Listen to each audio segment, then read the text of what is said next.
Hello friends, I am Vikram Singh from Jawaharlal Nehru University। आज हम discuss करने वाले हैं कि कैसे दो ग्रुप के बीच में कंपैरिजन किया जाए यूजिंग SPSS। इसके लिए मैं अपनी स्क्रीन को आपके साथ शेयर करूंगा और सबसे पहले मैं आपको बताता हूं कि किस तरह से हम रिसर्च क्वेश्चन को तैयार करते हैं।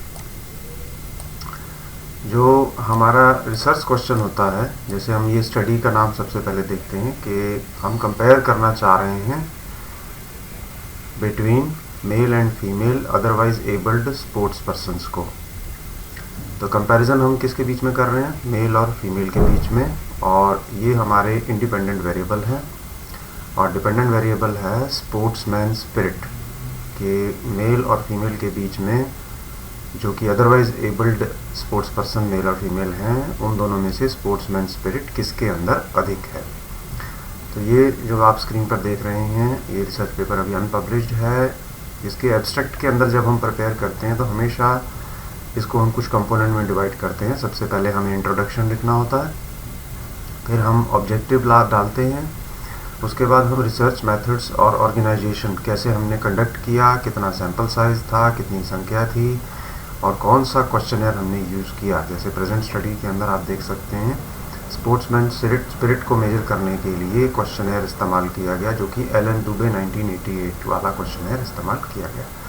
फिर हम सेकंड लास्ट पे लिखते हैं रिजल्ट्स और डिस्कशन, यानी कि आपके क्या रिजल्ट आए, मेल और फीमेल जो पैरा एथलीट्स हैं उनके बीच में सिग्निफिकेंट डिफरेंस आया या नहीं आया। और उसके साथ साथ हम कंफाउंडिंग वेरिएबल, यानी कि जो उनकी स्पोर्ट्समैन स्पिरिट को अफेक्ट करने वाले फैक्टर्स हैं, उनको भी हम कंसीडर कर सकते हैं। जैसे यहाँ देख सकते हैं आप socio economic status, place of living, rural, urban, semi urban and education level. तो जब भी आप डाटा कलेक्ट करते हैं तो स्पोर्ट्समैन स्पिरिट का टूल इस्तेमाल करने के साथ साथ डेमोग्राफिक वेरिएबल, जिन्हें हम कह देते हैं age, height, gender, body weight, BMI, जैसे यहाँ मैंने socio economic status, place of living and education level को भी से संबंधित डाटा भी कलेक्ट किया है। और लास्ट में हम लिख देते हैं कंक्लूजन। तो मैं आपको दिखाता हूँ कि किस तरह से SPSS का डाटा जब आप प्रिपेयर करेंगे तो SPSS का जो डाटा है उसको आपको इस तरह से फीड करना है। यहाँ पर आप देख सकते हैं लेफ्ट साइड में सीरियल नंबर, SPSS 25 वर्जन में यूज़ कर रहा हूँ। ये सभी जो हमारे एथलीट्स हैं उनका डाटा है। और इसके अंदर डाटा के अंदर आप देख सकते हैं ये एज का कॉलम है, ये जेंडर का कॉलम है, मेल फीमेल, ये place of living, rural, urban, semi urban, ये स्पोर्ट्स, कौन से स्पोर्ट्स से वो बिलोंग करते हैं, ये participation level, state level, national level या डिस्ट्रिक्ट लेवल, जोनल लेवल, ये एजुकेशन का लेवल, कहने का तात्पर्य कि कितना पढ़े हैं, 16 वर्षों से पढ़ रहे हैं या 14 वर्षों की पढ़ाई कंप्लीट की है, क्लास 1 to 16, 1 to 13, 1 to 14। उसके बाद उनका सोशियो इकोनॉमिक स्टेटस, वो मिडिल क्लास से बिलोंग करते हैं, अपर मिडिल क्लास से बिलोंग करते हैं या किस कैटेगरी से बिलोंग करते हैं। और ये आ गया इनका स्पोर्ट्समैन स्पिरिट का स्कोर। ये स्कोर हमारे लिए जो है ये डिपेंडेंट वेरिएबल का काम करता है। हम कंपेयर कर रहे हैं कि मेल केवल पैरा एथलीट हमने लिए हैं। इस डाटा को हम जब सॉर्ट करेंगे, उसके अंदर कमांड अलग से होती है, तो हम केवल ऐसे पैरा एथलीट को लेंगे और जेंडर को हम पूरे मेल और फीमेल को लेंगे जिनका के स्पोर्ट्समैन स्पिरिट का लेवल हम कंपेयर कर रहे हैं। तो इसके लिए मैं आपको कुछ शुरू में पहले टेबल दिखाता हूँ। देखिए ये हमने क्या किया, सबसे पहले एक्सप्लोर का जो टेस्ट है वो कंडक्ट किया। एक्सप्लोर के अंदर हम क्या करते हैं, हमारी जो कमांड होती है वो होती है एनालाइज डिस्क्रिप्टिव स्टैटिस्टिक्स। और एक्सप्लोर में जब आप जाते हैं तो आपको जो कमांड इस्तेमाल करनी है वहाँ पर आप इस तरह से वैल्यूज़ को फीड करके, और ये टेबल आपके सामने आ जाएगा। एक्सप्लोर के अंदर ये देख सकते हैं आपकी टोटल जो संख्या है पैरा एथलीट्स की, मेल प्लस फीमेल दोनों मिला के 70 लोग हैं। और ये उनका स्पोर्ट्समैन स्पिरिट जो मेजर है वो आ रहा है। इसे हम कहते हैं केस प्रोसेसिंग समरी। तो कोई भी मिसिंग वैल्यू नहीं है। अगर मिसिंग वैल्यू होती है तो उसको हम अलग तरीके से ट्रीट करते हैं यहाँ पर, यानी किसी भी तरह की ऐसी डाटा एंट्री जो कि नहीं की गई है वो एब्सेंट है। इसमें ऐसा कोई एब्सेंट नहीं है, सभी उपस्थित है। तो ये जो डिस्क्रिप्टिव स्टैटिस्टिक्स है जिसके अंदर हम देख सकते हैं कि इनका जो स्पोर्ट्समैन स्पिरिट का स्कोर है मीन, ये मीन किसका आ रहा है, टोटल 70 लोगों का, यानी मेल 36 और 34 फीमेल टोटल का मीन है। और ये जो आप देख सकते हैं मीडियन, ये वेरिएंस है, ये स्टैंडर्ड डेविएशन, ये टोटल 70 का स्कोर बता रहा हूँ मैं आपको यहाँ पर। और मिनिमम जो वैल्यू है स्पोर्ट्समैन स्पिरिट की जो 51 आ रही है और मैक्सिमम वैल्यू 74 है। मैं यहाँ आपको ये बता दूँ कि जितना ज़्यादा स्कोर होगा उतनी ज़्यादा हायर स्पोर्ट्समैन स्पिरिट उसका मतलब उस खिलाड़ी के अंदर है। तो हम ये टेस्ट ऑफ नॉर्मेलिटी भी जब आप एक्सप्लोर करते हैं तो उसके अंदर ये आ जाता है। टेस्ट ऑफ नॉर्मेलिटी को टिक करना पड़ता है हमें। उसके अंदर हम ये स्पोर्ट्समैन स्पिरिट का देखते हैं शपीरो-विल्क टेस्ट का लेवल ऑफ सिग्निफिकेंट। यदि ये लेवल 0.05 से कम है तो हम ये कह सकते हैं कि there is a significant difference in the sportsman spirit scores. तो यहाँ क्योंकि ये वैल्यू 0.05 से अधिक है इसलिए टेस्ट ऑफ नॉर्मेलिटी का जो एजम्पशन है वो हमारा ब्रीच नहीं हुआ है। शपीरो-विल्क टेस्ट हमें ये बताता है। तो ये डाटा जो है ये नॉर्मल है और हम आगे बढ़ सकते हैं इसके अंदर आगे के स्टैटिस्टिक्स लगाने के लिए, जिनको हम पैरामीट्रिक स्टैटिस्टिक्स कहते हैं। इसके अलावा आप देख सकते हैं कि नॉर्मेलिटी को एसरटेन करने के लिए हम हिस्टोग्राम का प्रयोग करते हैं। यहाँ पर स्पोर्ट्समैन स्पिरिट स्कोर हमने यहाँ हिस्टोग्राम ड्रॉ किया। यहाँ मीन स्टैंडर्ड डेविएशन और कुल संख्या कितनी है, 70 संख्या है। जैसे मैंने बताया 36 मेल और 36 फीमेल, उनको भी हम प्लॉट कर देते हैं। और ये क्यू प्लॉट से भी हमें पता लग जाता है कि ये जो वैल्यूज़ हैं ये जो हमारी लाइन है, ये पर्टिकुलर जो एक गाइडिंग लाइन है जिसको हम कह देते हैं, ये इससे बहुत ज़्यादा दूर नहीं है। इसका मतलब कोई आउटलायर्स या कोई एबनॉर्मल वैल्यूज़ उसके अंदर नहीं है। तो ये बॉक्स प्लॉट के माध्यम से भी हम शो कर सकते हैं।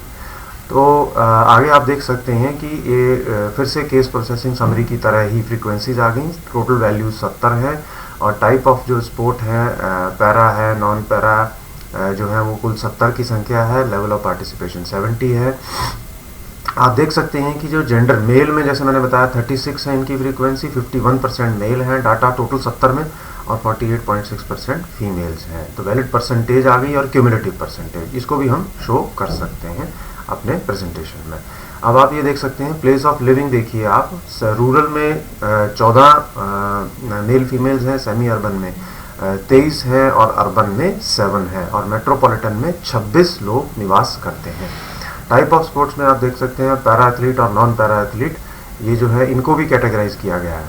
तो लेवल ऑफ पार्टिसिपेशन आप यहाँ देख सकते हैं कि लेवल ऑफ पार्टिसिपेशन के हिसाब से डिस्ट्रिक्ट लेवल में 23 लोगों ने पार्टिसिपेट किया है, 29 लोगों ने स्टेट लेवल में पार्टिसिपेट किया है और 18 ने जो है वो नेशनल लेवल के पैरा एथलीट रहे हैं।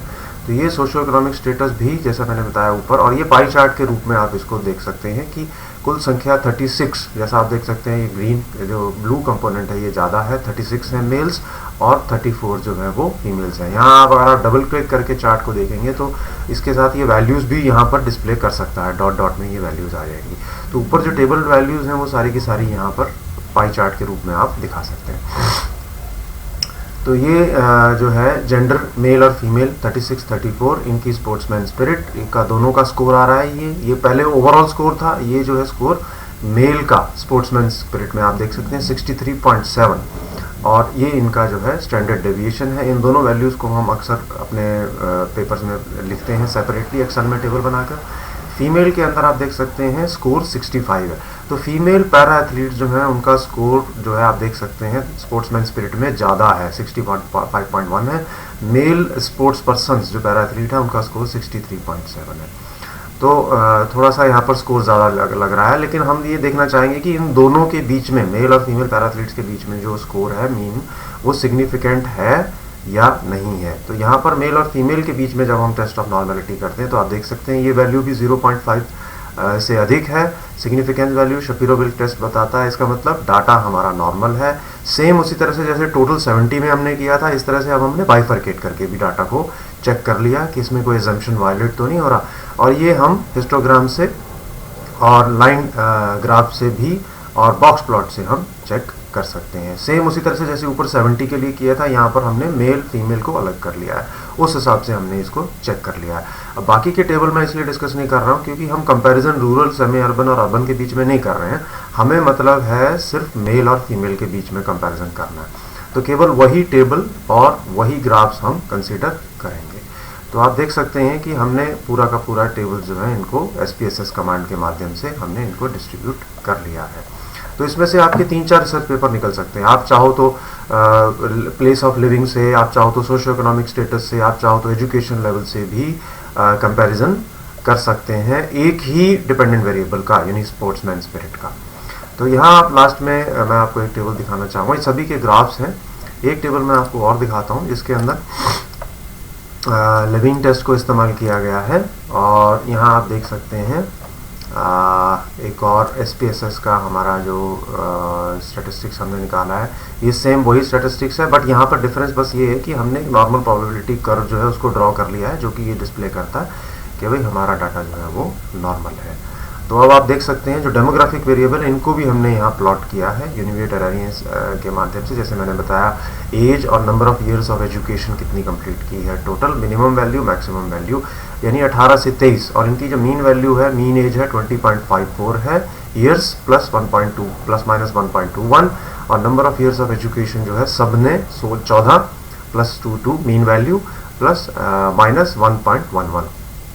तो बिटवीन सब्जेक्ट्स आप देख सकते हैं यहाँ डाटा का बाइफर्केशन है फैक्टर्स, और ये हमने कंपैरिजन करना है। बेसिकली हम मेल का स्कोर जैसे पीछे आपने देखा 63.722 है ऑन स्पोर्ट्समैन स्पिरिट, और फीमेल का जो स्कोर है वो 65, थोड़ा सा ज़्यादा स्कोर लग रहा है फीमेल का। अब हम लिविंग टेस्ट के माध्यम से ये देखेंगे कि हमारा डाटा जो है वो कहीं अगेन जैसे हमने पीछे पे चेक किया था इंडिविजुअली, अब हम यहाँ पर उसको स्पोर्ट्समैन स्पिरिट को के उससे हम देख सकते हैं कि जो F वैल्यू है उसकी सिग्निफिकेंस 0.949 आप देख सकते हैं। इसका मतलब डाटा जो है उसके अजम्पशन को मीट कर रहा है। और उसके बाद हमने लगाया टेस्ट ऑफ बिटवीन सब्जेक्ट्स जो है उसको SPSS में के माध्यम से हमने यूज़ किया, और हम ये देख सकते हैं यहाँ पर कि significance value place of living के हिसाब से डाटा नॉर्मल है, कोई भी वायलेशन नहीं है। आई मीन मेन इफेक्ट जो है वो सिग्निफिकेंट नहीं है। ये डाटा हमें ये बताता है। यहाँ पर भी सोशो इकोनॉमिक स्टेटस का जो मेन इफेक्ट है वो भी सिग्निफिकेंट नहीं है। एजुकेशन लेवल के पॉइंट ऑफ व्यू से आप करें वो भी सिग्निफिकेंट नहीं है। और यदि मेल फीमेल के बीच में डिफरेंस की बात करें कि भाई मेल और फीमेल के बीच में डिफरेंस है सिग्निफिकेंट या नहीं, वो भी हमारा 1.45 है, जो कि सिग्निफिकेंट नहीं है। तो यहाँ आप देख सकते हैं कि मेल का जो ऊपर जो आपने टेबल देखा 63 पॉइंट कुछ वैल्यू थी मेल की, कम वैल्यू थी स्पोर्ट्समैन स्पिरिट पे, और फीमेल की जो वैल्यू थी वो 65 पॉइंट समथिंग के ऊपर थी। वो वैल्यू को यहाँ पर प्लॉट करके हम डिस्प्ले कर सकते हैं। ये जो है हमने डाटा ऐसे निकाला कि इसके अंदर हमने यूनिवेरिएट को GLM मॉडल इस्तेमाल किया और कुछ कोवेरिएट लिए, यानी अदर फैक्टर्स जो इफेक्ट कर सकते हैं उनकी रिस्पॉन्स को। रिस्पॉन्स किस चीज़ का? स्पोर्ट्समैन स्पिरिट का, जिसमें हमने कोवेरिएंट ले लिए, यानी उनको कंट्रोल कर लिया, प्लेस ऑफ लिविंग को कंट्रोल कर लिया, सोशियो इकोनॉमिक स्टेटस को कंट्रोल कर लिया, और number of years of education कितने कंप्लीट किए उसको कंट्रोल करने के बाद हमने ये चार्ट निकाला। और इनको फिर हम रिसर्च पेपर की फॉर्म में कॉपी पेस्ट करके यहाँ से डाटा को हम वहाँ डाल सकते हैं, और एक्सेल में इनको हम मॉडिफाई भी कर सकते हैं, जिससे कि हमें पता लग जाएगा कि हमारा डाटा जो है वो इस तरह से फ्लो चार्ट के रूप में एक तरह से ऊपर से नीचे तक आ जाएगा, और फिर हम उसका इंटरप्रिटेशन भी इस तरह से बना सकते हैं। मैं उम्मीद करता हूँ कि आपको ये वीडियो पसंद आया होगा। SPSS कमांड्स में इसके अंदर आपको ज़रूर ऐड करके अगली उसमें बताऊंगा कि किस तरह से हम इन कमांड्स को इस्तेमाल करके इन डाटास को और इन चार्ट्स को क्रिएट कर सकते हैं। Thank you very much.